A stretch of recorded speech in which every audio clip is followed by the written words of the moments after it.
Hi. ಈ ಜಗತ್ತಿನಲ್ಲಿ ರಹಸ್ಯಗಳಿಗೇನೂ ಕೊರತೆ ಇಲ್ಲ. ಕೆಲವು ವಿಷಯಗಳು ಮಾನವನ ಕಲ್ಪನೆಗೂ ಮೀರಿವೆ. ನಮ್ಮ ವಿಜ್ಞಾನ ಎಷ್ಟೇ ಮುಂದುವರಿದರೂ ಇನ್ನೂ ತನಕ ಕೆಲವು ರಹಸ್ಯಗಳು ರಹಸ್ಯಗಳಾಗಿಯೇ ಉಳಿದಿವೆ. ಒಂದು ಕಾಲದಲ್ಲಿ ಸಮುದ್ರದ ಅಡಿಯಲ್ಲಿ ಅಡಗಿರುವ ಪ್ರಾಚೀನ ನಗರಗಳು, ಕೆಲವೊಮ್ಮೆ ಮರುಭೂಮಿಯಲ್ಲಿ ಬಿಡಿಸಲಾದ ವಿಶಾಲವಾದ ಚಿತ್ರಗಳು ಆಕಾಶದಿಂದ ಗೋಚರಿಸುತ್ತವೆ. ತುಂಬಾ ಹಳೆಯದಾದ ಕಲ್ಲುಗಳು ಪರ್ಫೆಕ್ಟ್ ರೌಂಡ್ ಆಕಾರದಲ್ಲಿ ಇರುವುದನ್ನು, ಕೆಲವೊಮ್ಮೆ ಯಾರಿಗೂ ಅರ್ಥವಾಗದ ಭಾಷೆಯಲ್ಲಿ ಬರೆದ ಪುಸ್ತಕಗಳು, ಈ ರೀತಿಯ ಅನೇಕ ರಹಸ್ಯಗಳು ಇದ್ದಾವೆ. ಫ್ರೆಂಡ್ಸ್, ಇವತ್ತು ನಾವು ಇದೇ ರೀತಿಯ ಪ್ರಪಂಚದ 10 ನಿಗೂಢ ರಹಸ್ಯಗಳ ಬಗ್ಗೆ ತಿಳಿಯೋಣ.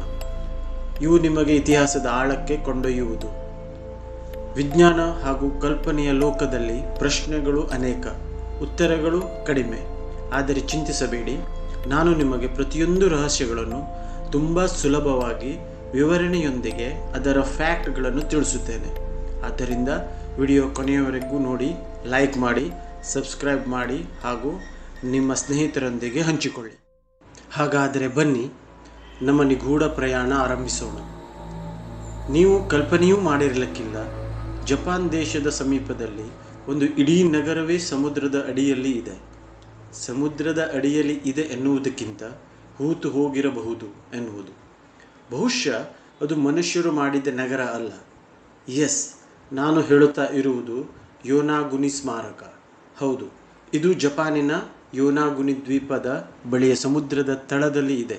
ಇದನ್ನು 1980ರ ಅಂತ್ಯದಲ್ಲಿ ಒಬ್ಬ ಲೋಕಲ್ ಡೈವರ್ ಕಂಡುಹಿಡಿದನು. ಅವನು ಸಮುದ್ರದಲ್ಲಿ ಶಾರ್ಕ್ಗಳನ್ನು ಹುಡುಕುತ್ತಿದ್ದನು. ಆದರೆ ಅವನಿಗೆ ಶಾರ್ಕ್ನ ಬದಲು ಇಡೀ ಜಗತ್ತೇ ಆಶ್ಚರ್ಯಗೊಳ್ಳುವಂತಹ ರಚನೆ ಕಂಡುಬಂದಿತ್ತು. ಇದು ಒಂದು ದೊಡ್ಡ, ಅಂದರೆ ಸುಮಾರು 50 ಮೀಟರ್ ಉದ್ದ ಮತ್ತು 20 ಮೀಟರ್ ಅಗಲ ಇದ್ದ ರಚನೆಯಾಗಿತ್ತು. ಇದರಲ್ಲಿ ಮೆಟ್ಟಿಲುಗಳು, ಪ್ಲಾಟ್ಫಾರ್ಮ್ಸ್ಗಳು, ಗೇಟ್ನಂಥ ಸ್ಟ್ರಕ್ಚರ್ಗಳು ಇವೆ. ಇವು ಮಾನವ ರಚಿಸದಂತೆ ಕಾಣುತ್ತಿದೆಯಾದರೂ, ಆದರೆ ರಹಸ್ಯವೆಂದರೆ ಇವು ಸುಮಾರು 10,000ದಿಂದ 12,000 ವರ್ಷಗಳಷ್ಟು ಹಳೆಯದು ಎಂದು ಹೇಳಲಾಗುತ್ತದೆ.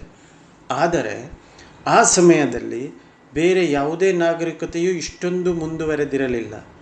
ದೊಡ್ಡದಾದ ಕಲ್ಲುಗಳನ್ನು ಪರಿಪೂರ್ಣತೆಯಿಂದ ಕೆತ್ತಿ ಮತ್ತು ಅದನ್ನು ಇಷ್ಟು ಪರ್ಫೆಕ್ಟಾಗಿ ಇಡುವುದಕ್ಕೆ. ಆದರೆ ನೀವು ಯೋಚಿಸುತ್ತಿರಬಹುದು, ಇದು ಹೇಗೆ ಸಂಭವಿಸಿದೆ? ವಿಜ್ಞಾನಿಗಳ ಪ್ರಕಾರ ಇದು ನೈಸರ್ಗಿಕವಾಗಿ ರೂಪುಗೊಂಡಿದೆ. ಅಂದರೆ ಸಾಗರ ಅಲೆ ಮತ್ತು ವೈಜ್ಞಾನಿಕವಾಗಿ, ಅಂದರೆ ಭೂಕಂಪ, ಜ್ವಾಲಾಮುಖಿಗಳಂತಹ ವಿಸ್ಫೋಟದಿಂದ ಈ ಥರ ಆಗಿರಬಹುದು ಎಂದು. ಆದರೆ ಇತರೆ ವಿಜ್ಞಾನಿಗಳ ಮತ್ತು ಸಂಶೋಧಕರು ಇದನ್ನು ಒಪ್ಪುವುದಿಲ್ಲ. ಅವರ ಪ್ರಕಾರ ಈ ರಚನೆಗಳು 90 ಡಿಗ್ರಿ ಕೋನಗಳನ್ನು ಹೊಂದಿವೆ, ನೇರ ರೇಖೆಗಳಿವೆ ಮತ್ತು ಕೆಲವು ಸ್ಥಳಗಳಲ್ಲಿ ರಂಧ್ರಗಳಿವೆ. ಅವು ಪಕ್ಕ ಮಾನವ ನಿರ್ಮಿಸದಂತೆ ಇವೆ. ಒಬ್ಬ ಪ್ರೊಫೆಸರ್ ಮಸಾಕಿ ಕಿಮುರಾ ಯೋನಾಗುನಿಯನ್ನು ಸಂಶೋಧಿಸಿ ಅದು ಕಳೆದು ಹೋದ ನಾಗರಿಕತೆಯ ಭಾಗವಾಗಿದೆ. ಇನ್ನೊಂದು ಕುತೂಹಲಕಾರಿ ವಿಷಯ ಎಂದರೆ, ಈ ಜಾಗಕ್ಕೆ ಹೋದ ಡೈವರ್ಸ್ಗಳ ಎಲೆಕ್ಟ್ರಾನಿಕ್ಸ್ ವಸ್ತುಗಳಾದ ದಿಕ್ಸೂಚಿಗಳು ಹಾಗೂ ಇನ್ನಿತರೆ ಎಲೆಕ್ಟ್ರಾನಿಕ್ಸ್ ವಸ್ತುಗಳು ಇಲ್ಲಿ ಕೆಲಸ ಮಾಡಲಾರವು. ಇದು ಯಾಕೆ ಹೀಗೆ? ಅಲ್ಲಿ ಏನಾದರೂ ಕಾಂತೀಯ ಕ್ಷೇತ್ರವಿದೆಯಾ? ಅಥವಾ ಯಾವುದೋ ಅಪರಿಚಿತ ಶಕ್ತಿಯೋ? ಅಥವಾ ಅನ್ಯಗ್ರಹ ಜೀವಿಗಳಿಂದ ರಚಿಸಲ್ಪಟ್ಟಿತೆ? ಇದೆಲ್ಲ ನೋಡಿದಾಗ ನಮಗೆ ಅನಿಸುತ್ತದೆ, ಈ ಜಗತ್ತು ಎಷ್ಟು ವಿಚಿತ್ರವಾಗಿದೆ. ನಮಗೆ ಪ್ರಾಚೀನತೆ ಏನನ್ನೂ ಹೇಳಲು ಪ್ರಯತ್ನಿಸುತ್ತಿದೆ, ಅಲ್ಲವೇ? ಓಕೆ, ಈಗ ಎರಡನೆಯ ನಿಗೂಢತೆಯ ಬಗ್ಗೆ ನೋಡೋಣ. ಈಗ ಪೇರುವಿನ ನಾಚಿಗಾ ರೇಖೆಗಳ ಬಗ್ಗೆ ಮಾತನಾಡೋಣ. ನೀವು ಯಾವಾಗಲಾದರೂ ಯೋಚಿಸಿದ್ದೀರಾ, ಮರುಭೂಮಿಯಲ್ಲಿ ದೊಡ್ಡ ದೊಡ್ಡ ಚಿತ್ರಗಳನ್ನು ಬಿಡಿಸಿದವರು ಯಾರು? ಅದು ಆಕಾಶದಿಂದ ಮಾತ್ರ ಗೋಚರಿಸುತ್ತದೆ. ಇದೇ ನಾಜಿಕಾ ಲೈನ್ಸ್. ಪೇರುವಿನ ನಾಜ್ಮಾ ಮರುಭೂಮಿಯಲ್ಲಿ ಹರಡಿರುವ ಇವು ಸುಮಾರು 2,000 ವರ್ಷಗಳಷ್ಟು ಹಳೆಯವು. ಈ ಚಿತ್ರಗಳಲ್ಲಿ ದೊಡ್ಡ ಗಾತ್ರದ ಪ್ರಾಣಿಗಳು, ಮರಗಳು, ಹೂವುಗಳು ಹಾಗೂ ಜೊಮೆಟ್ರಿಕ್ ಶೇಪ್ನ ಆಕೃತಿಗಳು ಇವೆ. ಅವು 100 ಮೀಟರ್ ಉದ್ದವಾಗಿವೆ. ಉದಾಹರಣೆಗೆ, ಒಂದು ಕೋತಿಯ ಆಕೃತಿ 93 ಮೀಟರ್ನಷ್ಟು ಹಾಗೂ ಒಂದು ಪಕ್ಷಿಯ ಆಕೃತಿ 300 ಮೀಟರ್ಗಳವರೆಗೆ ವಿಸ್ತರಿಸಿದೆ. ಆದರೆ ಇವುಗಳನ್ನು ಬಿಡಿಸಿದವರು ಯಾರು ಎಂಬುದು ಒಂದು ದೊಡ್ಡ ಪ್ರಶ್ನೆ. ಮತ್ತು ಯಾಕೆ? ಆ ಕಾಲದ ಜನರು, ಅಂದರೆ ನಾಸ್ಕಾ ನಾಗರಿಕತೆಯ ಜನರಿಗೆ ಈಗಿನ ವಿಮಾನಗಳಂತೆ ಹಾರುವ ಅವಕಾಶಗಳಿರಲಿಲ್ಲ. ಆದರೂ ಅವರು ಆಕಾಶದಿಂದ ಮಾತ್ರ ಕಾಣುವಂತಹ ಇಂತಹ ರಚನೆಗಳನ್ನು ಹೇಗೆ ಡಿಸೈನ್ ಮಾಡಿದರು? ವಿಜ್ಞಾನಿಗಳು ಇದರ ಬಗ್ಗೆ ಅನೇಕ ಥಿಯರಿಗಳನ್ನು ನೀಡಿದ್ದಾರೆ. ಒಂದು ಥಿಯರಿಯ ಪ್ರಕಾರ ಇವು ಆಸ್ಟ್ರೋನಾಮಿಕಲ್ ಕ್ಯಾಲೆಂಡರ್, ಅಂದರೆ ಸೂರ್ಯ, ಚಂದ್ರ, ನಕ್ಷತ್ರಗಳ ಸ್ಥಾನಗಳನ್ನು ಟ್ರ್ಯಾಕ್ ಮಾಡಲು ಮಾಡಿರಬಹುದು. ಅನೇಕ ಚಿತ್ರಗಳು ಸೂರ್ಯನ ಮೇಲಿನ ಹಾಗೂ ಕೆಳಗಿನ ಸ್ಥಿತಿಗಳ ಸ್ಥಾನಗಳ ಕಡೆ ಪಾಯಿಂಟ್ ಮಾಡಿವೆ. ಇನ್ನೊಂದು ಥಿಯರಿಯಲ್ಲಿ ಇವು ನೀರಿನ ಮೂಲಗಳಿಗೆ ಸಂಬಂಧಿಸಿವೆ. ನಾಜ್ಮಾ ಮರುಭೂಮಿಯು ತುಂಬ ಒಣಗಿದೆ. ಬಹುಶಃ ಈ ಲೈನ್ಗಳು ನೀರಿನ ದೇವತೆಗಳಿಗೆ ಮೆಚ್ಚಿಸಲಿಕ್ಕೆ ಅಥವಾ ನೀರಿನ ಸೆಲೆಗಳನ್ನು ಹುಡುಕುವಿಕೆಗಾಗಿ ಮಾಡಿರಬಹುದು. ಕೆಲವರು ಇದಕ್ಕಿಂತ ಮುಂದಕ್ಕೆ ಹೋಗಿ ಹೀಗೆ ಹೇಳುತ್ತಾರೆ, ಇವು ಏಲಿಯನ್ಗಳ ಇಳಿಯುವಿಕೆಯ ತಾಣಗಳಾಗಿರಬಹುದು ಎಂದು. 1960ರ ದಶಕದಲ್ಲಿ ಎರಿಕ್ ವಾನ್ ಡೆನಿಕನ್ ಎಂಬ ಬರಹಗಾರ ಒಂದು ಪುಸ್ತಕ ಚಾರಿಯಟ್ಸ್ ಆಫ್ ದ ಗಾಡ್ಸ್ ಬರೆದಿದ್ದಾರೆ. ಇದರಲ್ಲಿ ಅವರು ಹೇಳುತ್ತಾರೆ, ಪ್ರಾಚೀನ ನಾಗರಿಕತೆಯವರಿಗೆ ಏಲಿಯನ್ಗಳು ಸಹಾಯ ಮಾಡಿವೆ ಮತ್ತು ನಾಜ್ಮಾ ಲೈನ್ಗಳನ್ನು ನೋಡಿದಾಗ ಅನಿಸುತ್ತದೆ ಬಾಹ್ಯಾಕಾಶ ನೌಕೆಯ ರನ್ವೇ ಇರಬಹುದು ಎಂದು. ಸುಲಭ ಅರ್ಥದಲ್ಲಿ ಹೇಳುವುದಾದರೆ, ನೀವು ಮರುಭೂಮಿಯ ಮರಳಿನ ಮೇಲೆ ನಡೆಯುತ್ತಾ ಹೋಗುತ್ತಿದ್ದಾಗ ಎದುರಿಗೆ ನೇರವಾದ ರೇಖೆಗಳು ಕಾಣುತ್ತವೆ. ಅವು ಲೇಸರಿನ ಮುಖಾಂತರ ಬಿಡಿಸಿದ ಹಾಗೆ ಅಷ್ಟು ಪರ್ಫೆಕ್ಷನ್ನಲ್ಲಿ ಕಾಣುತ್ತವೆ. ಈಗಲೂ ಸಹ ಇವುಗಳ ಚಿತ್ರಗಳನ್ನು ಡ್ರೋನ್ಗಳ ಮೂಲಕ ತೆಗೆದು ವಿಜ್ಞಾನಿಗಳು ಅಧ್ಯಯನ ಮಾಡುತ್ತಾ ಇದ್ದಾರೆ. ನೀವು ಸಹ ಗೂಗಲ್ ಅರ್ಥನ್ನು ಓಪನ್ ಮಾಡಿ ನೋಡಿದರೆ ಇಲ್ಲಿಂದಲೇ ನೋಡಬಹುದು. ಗೂಗಲ್ ಅರ್ಥದಲ್ಲಿ ನಾಜಿಕಾ ಲೈನ್ಸ್ ಅಂತ ಟೈಪ್ ಮಾಡಿ ನಿಮಗೆ ತುಂಬ ಅದ್ಭುತ ಅನುಭವವಾಗುವುದು. ಈ ರಹಸ್ಯದಿಂದ ನಮಗೆ ಅನಿಸುತ್ತದೆ ನಮ್ಮ ಪೂರ್ವಜರು ತುಂಬ ಬುದ್ಧಿವಂತರಾಗಿದ್ದರು ಎಂದು. ಇನ್ನೂ ತನಕ ನಾವು ಅವರನ್ನು ಪೂರ್ಣ ಪ್ರಮಾಣದಲ್ಲಿ ಅರ್ಥ ಮಾಡಿಕೊಂಡಿಲ್ಲ. ಏನು ಇವು ಎಲಿಯನ್ಗಳ ಕೆಲಸವೇ ಅಥವಾ ಕಲೆ? ನಿಮಗೇನನ್ನಿಸುತ್ತದೆ ಕಮೆಂಟ್ ಮಾಡಿ. ಹಾಗೂ ವಿಡಿಯೋ ಮುಂದೆ ನೋಡುತ್ತಾ ಹೋಗಿ. ಮುಂದೆ ಇನ್ನಷ್ಟು ರೋಮಾಂಚನಕಾರಿ ರಹಸ್ಯಗಳಿವೆ. ಮುಂದಿನ ರಹಸ್ಯ ಸ್ಟೋನ್ ಹೆನ್ಸ್ನದ್ದು. ಇಂಗ್ಲೆಂಡಿನ ಸ್ಯಾಲಿಸ್ಬರಿ ಬಯಲಿನಲ್ಲಿ ನಿಂತ ಈ ಸ್ಟೋನ್ ಹೆನ್ಸ್ ವಿಶ್ವದ ಪ್ರಸಿದ್ಧ ಪ್ರಾಚೀನ ಸ್ಮಾರಕಗಳಲ್ಲಿ ಒಂದಾಗಿದೆ. ಇದು ಸರಿಸುಮಾರು 5000 ವರ್ಷಗಳಷ್ಟು ಹಳೆಯದು. ಇದು ದೊಡ್ಡ ದೊಡ್ಡ ಗಾತ್ರದ ಕಲ್ಲುಗಳಿಂದ ಮಾಡಿದ ಸರ್ಕಲ್ಗಳಿಂದ ರಚಿಸಲ್ಪಟ್ಟಿದ್ದಂತೆ ಕಾಣುತ್ತದೆ. ಇದರ ಒಂದೊಂದು ಕಲ್ಲುಗಳ ವೇಟ್ 25 ಟನ್ಗಳಷ್ಟು ಮತ್ತು ಇವು ವೇಲ್ಸ್ನಿಂದ ಸುಮಾರು 240 ಕಿಲೋಮೀಟರ್ ದೂರದಿಂದ ಇಲ್ಲಿಗೆ ತರಲ್ಪಟ್ಟಿವೆ. ಸ್ವಲ್ಪ ಯೋಚಿಸಿ, ಆ ಸಮಯದಲ್ಲಿ ಟ್ರಕ್ಗಳಾಗಲಿ ಕ್ರೇನ್ಗಳಾಗಲಿ ಇರಲಿಲ್ಲ. ಆದರೂ ಇವುಗಳು ಹೇಗೆ ತಂದರು? ಇಷ್ಟು ನೀಟಾಗಿ ಸರ್ಕಲ್ ಮಾಡಿ ಹೇಗೆ ಇಡಲಾಯಿತು?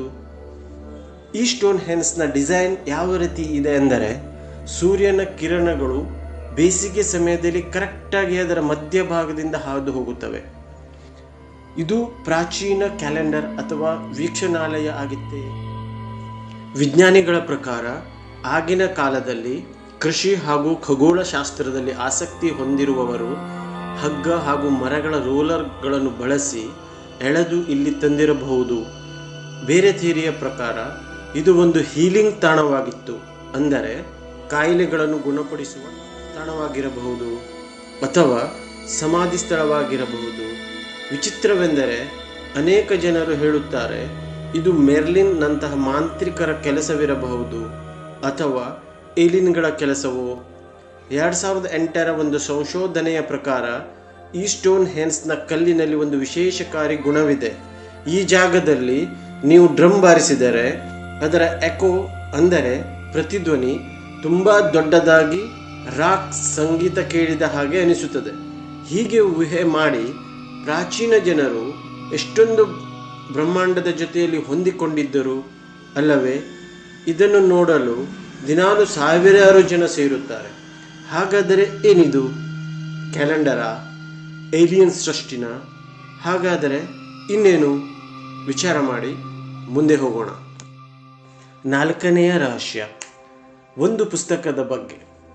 ಒಂದು ಪುಸ್ತಕ, ಅದರ ಹೆಸರು ವೈನೇಜ್. ವಿಚಿತ್ರವೆಂದರೆ ಈ ಪುಸ್ತಕದಲ್ಲಿ ಬರೆದ ಭಾಷೆ ಇನ್ನೂ ತನಕ ಯಾರಿಗೂ ತಿಳಿದಿಲ್ಲ. ಯಾವ ಭಾಷೆಯಲ್ಲಿ ಬರೆದಿದ್ದಾರೆ ಎಂಬುದು ಇನ್ನೂ ನಿಗೂಢ. ಇದು 15ನೇ ಶತಮಾನದ್ದು.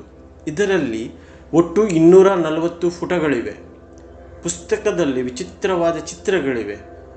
ನಮ್ಮ ಇಡೀ ಜಗತ್ತಿನಲ್ಲಿಯೇ ಇಲ್ಲದಂತಹ ಮರಗಿಡಗಳ ಚಿತ್ರಗಳಿವೆ. ಇದರಲ್ಲಿ ಬರೆದ ಲಿಪಿ ಇಡೀ ಜಗತ್ತಿನಲ್ಲಿ ಇದ್ದ ಯಾವ ಭಾಷೆಗೂ ಹೋಲುವುದಿಲ್ಲ. ಇದನ್ನು 1912ರಲ್ಲಿ ವಿಲ್ಫ್ರೆಡ್ ಮ್ಯಾಗ್ನಿಚ್ ಎಂಬ ಪುಸ್ತಕ ಲೇಖಕರು ಖರೀದಿಸಿದರು. ಆವಾಗಿನಿಂದಲೇ ಇದು ನಿಗೂಢವಾಗಿದೆ. ಜಗತ್ತಿನ ಟಾಪ್ ಕ್ರಿಪ್ಟೋಗ್ರಾಫರ್ಸ್, ಭಾಷಾತಜ್ಞರು ಅದು ಬಿಟ್ಟು ಆರ್ಟಿಫಿಷಿಯಲ್ ಇಂಟೆಲಿಜೆನ್ಸ್ AI ಕೂಡ ಇದನ್ನು ಡಿಕೋಡ್ ಮಾಡಲಿಕ್ಕೆ ಪ್ರಯತ್ನ ಪಟ್ಟರು. ಆದರೂ ಎಲ್ಲರೂ ಫೇಲ್ ಆದರು. ಒಂದು ಥಿಯರಿ ಪ್ರಕಾರ ಇದು ಫೇಕ್ ಬುಕ್, ಇದು ತಮಾಷೆಗಾಗಿ ಮಾಡಿದ ನಕಲಿ ಪುಸ್ತಕ ಎಂಬುದು. ಆದರೆ ಕಾರ್ಬೋಡೇಟಿಂಗ್ನಲ್ಲಿ ಗೊತ್ತಾಗಿದೆ ಇದು ನಕಲಿ ಅಲ್ಲ, ಅಸಲಿ ಎಂಬುದು. ಎರಡನೇ ಸಿದ್ಧಾಂತ ಹೇಳುತ್ತೆ ಇದು ಒಂದು ಎನ್ಕ್ರಿಪ್ಟ್ ಮಾಡಿದ ಉಲ್ಲೇಖ, ಬಹುಶಃ ಔಷಧ ಅಥವಾ ಅಲ್ಕೆಮಿಂಗ್ಗೆ ಸಂಬಂಧಪಟ್ಟಿದ್ದು ಇರಬಹುದು ಅಥವಾ ಕಳೆದು ಹೋದ ನಾಗರಿಕತೆಯ ಭಾಗವಾಗಿರಬಹುದು ಎಂಬುದು. ಒಂದು ಅಧ್ಯಯನದ ಪ್ರಕಾರ ಇದರ ಪದಗಳು ನೈಸರ್ಗಿಕ ಭಾಷೆಯಲ್ಲಿ ಹೋಲುತ್ತವೆ. ಈ ವೋಯ್ನೇಜ್ ನಮಗೆ ಚಾಲೆಂಜ್ ಮಾಡುತ್ತದೆ, ನಮ್ಮ ಜ್ಞಾನ ಎಷ್ಟು ಸೀಮಿತವಾಗಿದೆ ಎಂಬುದು. ಏನು ಇದು ಟೈಮ್ ಟ್ರಾವೆಲರ್ನ ಡೈರಿನ ಅಥವಾ ತುಂಬ ಚಾಣಾಕ್ಷ ವ್ಯಕ್ತಿಯ ಕೋಡ್ ವರ್ಡ? ಈ ರಹಸ್ಯ ಎಷ್ಟು ಹಳೆಯದೋ ಅಷ್ಟೇ ತಾಜಾವಾಗಿ ಕಾಣುತ್ತದೆ. ಮುಂದೆ ಹೋಗೋಣ. 5ನೇ ರಹಸ್ಯ ಟೂರಿನ್ ಶ್ರೌಡ್, ಅಂದರೆ ಹೆಣದ ಬಟ್ಟೆ. ಇದು ಇಟಲಿಯಲ್ಲಿ ಇಟ್ಟಂತಹ ಒಂದು ಶವದ ಮುಖವನ್ನು ಮುಚ್ಚುವ ಬಟ್ಟೆ. ವಿಚಿತ್ರವೆಂದರೆ ಇದರ ಮೇಲೆ ಮನುಷ್ಯನ ಆಕೃತಿಯೊಂದು ಗೋಚರಿಸುತ್ತದೆ. ಈ ಆಕೃತಿಯಲ್ಲಿ ಕೈಕಾಲುಗಳು ಹಾಗೂ ದೇಹದ ಮೇಲೆ ಗಾಯದ ಗುರುತುಗಳು ಕಂಡುಬರುತ್ತವೆ. ಜನರು ನಂಬುತ್ತಾರೆ ಇದು ಯೇಸು ಕ್ರಿಸ್ತನ ಶವದ ಮೇಲೆ ಮುಚ್ಚಿದ ಬಟ್ಟೆ ಇರಬಹುದು ಎಂದು. ಚಿತ್ರ ಅಸ್ಪಷ್ಟವಾಗಿ ಗೋಚರಿಸಿದರೂ ಇದು ಛಾಯಾಚಿತ್ರದಂತೆ ಕಂಡುಬರುತ್ತದೆ. ಆದರೆ ಇದು 14ನೇ ಶತಮಾನದ್ದು ಎಂದು ಹೇಳಲಾಗುತ್ತದೆ. ಕಾರ್ಬನ್ ಡೇಟಿಂಗ್ನಲ್ಲಿ ಇದು ಒಬ್ಬ ಮಿಡ್ಲ್ ಏಜ್ನವನ ಚಿತ್ರ ಇರಬಹುದು ಎಂಬುದು ಗೊತ್ತಾಗಿದೆ. ಆದರೆ ಕೆಲವು ವಿಜ್ಞಾನಿಗಳು ಹೇಳುವಂತೆ ಡೇಟಿಂಗ್ ತಪ್ಪಾಗಬಹುದು. ಯಾಕೆಂದರೆ ಬಟ್ಟೆ ಬೆಂಕಿಯಿಂದ ಸುಟ್ಟಿದೆ. ಇದಕ್ಕೆ ಯಾವುದೇ ಬಣ್ಣ ಇಲ್ಲ, ಯಾವುದೇ ಇಂಕ್ ಇಲ್ಲ. ಒಂದು ಸಿದ್ಧಾಂತದ ಪ್ರಕಾರ ಇದು ರೇಡಿಯೇಷನ್ ಅಥವಾ ಕೆಮಿಕಲ್ ರಿಯಾಕ್ಷನ್ನಿಂದ ಉಂಟಾಗಿದೆ ಎಂದು. ಕೆಲವರು ಹೇಳುತ್ತಾರೆ ಇದು ಒಂದು ಮಿರಾಕಲ್, ಜೀಸಸ್ ಪುನರುತ್ಥಾನದ ಪುರಾವೆ ಎಂದು. ಹಾಗಾದರೆ ಏನಿದು? ಈ ಬಟ್ಟೆಯಲ್ಲಿ ಏನೋ ಒಂದು ರಹಸ್ಯ ಅಡಗಿದೆ. ಅದು ಒಂದು ದೊಡ್ಡ ಘಟನೆಗೆ ಸಾಕ್ಷಿಯಾಗಿದೆ. ವಿಜ್ಞಾನಿಗಳು ಇಂದಿಗೂ ಇದನ್ನು ಅಧ್ಯಯನ ಮಾಡುತ್ತಾ ಇದ್ದಾರೆ. ಆಗೊಮ್ಮೆ ಈಗೊಮ್ಮೆ ಏನಾದರೊಂದು ಹೊಸದು ಕಂಡುಹಿಡಿಯುತ್ತಾ ಇದ್ದಾರೆ. ಏನಿದು? ಇದು ಅಸಲಿಯೋ ಅಥವಾ ಕಲಾವಿದರ ಕಲೆಯೋ? ಈ ರಹಸ್ಯ ವಿಜ್ಞಾನಿಗಳ ಮತ್ತು ಧರ್ಮಗಳ ನಡುವಿನ ಸೇತುವೆಯಾಗಿದೆ. ಫ್ರೆಂಡ್ಸ್, ಮುಂದಿನ 5 ರಹಸ್ಯಗಳ ಬಗ್ಗೆ ನಿಮಗೆ ಪರಿಚಯ ಮಾಡಿಕೊಡುತ್ತೇನೆ. 6ನೇಯದು ತುಂಬ ಡೇಂಜರ್ ಹಾಗೂ ವಿಚಿತ್ರ ರಹಸ್ಯ, ಬರ್ಮುಡಾ ಟ್ರಯಾಂಗಲ್. ಬರ್ಮುಡಾ ತ್ರಿಕೋನ ಇದು ಕೆರಿಬಿಯನ್ ಸಮುದ್ರದಲ್ಲಿರುವ ತುಂಬ ಭಯಾನಕ ಪ್ರದೇಶ. ಇಲ್ಲಿ ಹಡಗುಗಳು, ವಿಮಾನಗಳು ಕಣ್ಮರೆಯಾಗುತ್ತವೆ. 1945ರಲ್ಲಿ ಫ್ಲೈಟ್ 19ನ 5 ವಿಮಾನಗಳು ಮಾಯವಾದವು. ಇಂತಹ ತುಂಬ ಕೇಸ್ಗಳಿವೆ. 7ನೇಯದು ಫಿಯರಿ ರೇಸ್ ಮ್ಯಾಪ್. 1513ರ ಈ ನಕ್ಷೆ ಅಂಟಾರ್ಕ್ಟಿಕಾವನ್ನು ತೋರಿಸುತ್ತದೆ. ಅದು ಆಗ ಇನ್ನೂ ಕಂಡುಹಿಡಿಯಲಿಲ್ಲವಾಗಿತ್ತು. ಅಷ್ಟು ಅಕ್ಯುರೇಟ್ ಆಗಿ, ಅಷ್ಟು ಪರ್ಫೆಕ್ಟ್ ಆಗಿ ಅದು ಹೇಗೆ ತೋರಿಸಿತು? 8ನೇಯದು ಗೀಜಾದ ಗ್ರೇಟ್ ಪಿರಾಮಿಡ್. 4500 ವರ್ಷದ ಹಳೆಯ ಇದು ಪರ್ಫೆಕ್ಟ್ ಅಲೈನ್ಮೆಂಟಲ್ಲಿ ಫಿಕ್ಸ್ ಮಾಡಿದ ಹಾಗೆ. 9ನೇಯದು ಡ್ರೋಪಾ ಸ್ಟೋನ್ಸ್, ಚೀನಾದಲ್ಲಿ ಸಿಕ್ಕಂತಹ 12,000 ವರ್ಷಗಳಷ್ಟು ಹಳೆಯ ಸ್ಟೋನ್ಸ್. ಏನಿವು? 10ನೇಯದು ದ್ವಾರಕಾ ನಗರ. ಭಾರತದ ಈ ಕೃಷ್ಣ ನಗರಿ 9,000 ವರ್ಷಗಳಿಂದ ನೀರಿನಲ್ಲಿ ಮುಳುಗಿದೆ. ಇದರ ರಹಸ್ಯ ಏನು? ಗೆಳೆಯರೆ, ಸಮಯದ ಅಭಾವದಿಂದ ನನಗೆ ವಿಡಿಯೋ ಕಂಟಿನ್ಯೂ ಮಾಡಲು ಆಗಲಿಲ್ಲ, ದಯವಿಟ್ಟು ಕ್ಷಮಿಸಿ. ಮುಂದಿನ ಪಾರ್ಟ್ 2 ವಿಡಿಯೋ ಇದೆ, ಅದರಲ್ಲಿ ಮುಂದಿನ 5 ರಹಸ್ಯದ ಬಗ್ಗೆ ತಿಳಿಯೋಣ. ಧನ್ಯವಾದಗಳು. 2